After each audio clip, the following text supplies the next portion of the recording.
দুর্নীতিতে জড়িত থাকার অভিযোগে বাংলাদেশের সাবেক সেনাপ্রধান অবসরপ্রাপ্ত জেনারেল আজিজ আহমেদের উপর নিষেধাজ্ঞা দিয়েছে যুক্তরাষ্ট্রের ডিপার্টমেন্ট অফ স্টেট। এতে অবাকও হয়েছেন তিনি বলেন, আমি এমন কোনো অপরাধ করিনি যে শাস্তি পেতে হবে। গত মঙ্গলবার দুপুরে তিনি এমন মন্তব্য করেন। অসত্য তথ্যের উপর ভিত্তি করে নিষেধাজ্ঞা দেওয়া হয়েছে বলেও তিনি দাবি করেছেন। জেনারেল আজিজ আহমেদ বলেন, কোনো তথ্য প্রমাণ ছাড়াই অভিযোগ প্রমাণিত নয়। যুক্তরাষ্ট্র কিসের ভিত্তিতে কোন অভিযোগের উপর ভিত্তি করে আমার উপর নিষেধাজ্ঞা দিয়েছে তারাই ভালো বলতে পারবেন। তবে যুক্তরাষ্ট্রের এই নিষেধাজ্ঞা কিন্তু আইনি বা কোনো প্রতিক্রিয়া না দেখানোর কথা জানিয়েছেন তিনি। এ বিষয়ে জানতে চাইলে তিনি বলেন, আমি মনে করি এগুলো সত্য না, তাই প্রতিবাদ জানানোর কোনো প্রয়োজনও মনে করছি না।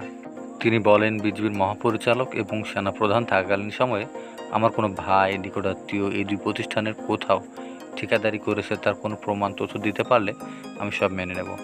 শুধু তাই নয়, এই প্রতিষ্ঠান দুটিতে তাদের কোনো লাইসেন্স ছিল সেটার প্রমাণও দিতে পারলে আমি সব শাস্তি মাথা পেতে নেব। তিনি বলেন, 2021 সালের 1 February Al Jazeera all the prime minister man নামক একটি নাটক মঞ্চস্থ হয়েছিল। তার সঙ্গে এই নিষেধাজ্ঞা ওতপ্রোতভাবে সম্পৃক্ত। অভিযোগ দুটাই একই, কিন্তু এখানে বিস্তারিত বলা হয়নি।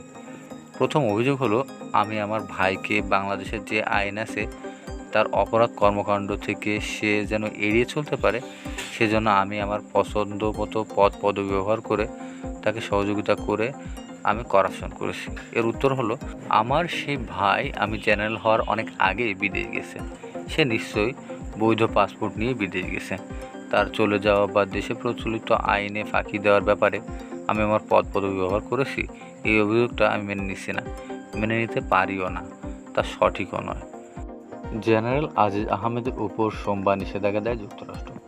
যুক্তরাষ্ট্রের পররাষ্ট্র মন্ত্রণালয়ের ওয়েবসাইটে প্রকাশিত এক বিবৃতিতে এই তথ্য জানানো হয়।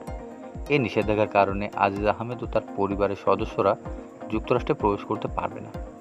ডিপার্টমেন্ট অফ স্টেটের ওয়েবসাইটে প্রকাশিত মুখপাত্র ম্যাথিউ মিলার সংবাদ বিবৃতিতে বলা হয়, উল্লেখ্য, দুর্নীতিতে সম্পৃক্ত থাকার কারণে সাবেক জেনারেল আজিজ আহমেদকে পূর্বে বাংলাদেশের সেনাবাহিনীর প্রধান department of state foreign operation and related programmes association অ্যাক্টের 70-31 ধারার আওতায় অন্তর্ভুক্ত করার ঘোষণা দিয়েছে পররাষ্ট্র দপ্তর।